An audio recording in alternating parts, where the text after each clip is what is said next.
Hello guys! Good morning! Our video for today is mag-pipikadilyo tayo. Ayan. Nag-isa ako ng bawang, sibuyas, kamatis.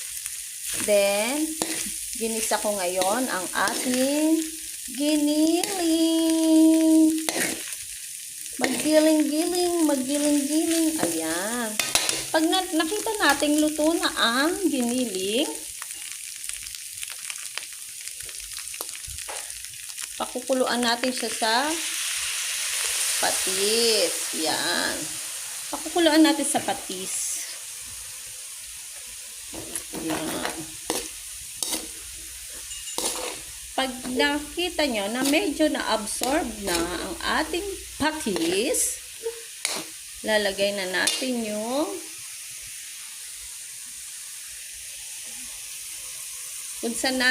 sabaw na kung saan pinakulo ang ating pork. Pakuluan natin para lumambot ang pork. Ayan guys, pagkakulo na, lalagay na natin ang ating patatas. Yan. At ang ating carrots. Pampalinaw ng mata. At ang ating sili, bayaan na natin siya dyan. Kumulo, pacham. Ayan. Ayan guys. Sarap. Ayan.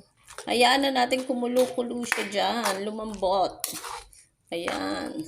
Ayan guys, kumukulo na oh. Ang ating pikadilyo. Lalagay na natin ang ating pugo. Yan guys. Yan, lalagay na natin ang ating pugo. Ayan. Ayan, pwede na nating isara. Happy eating guys.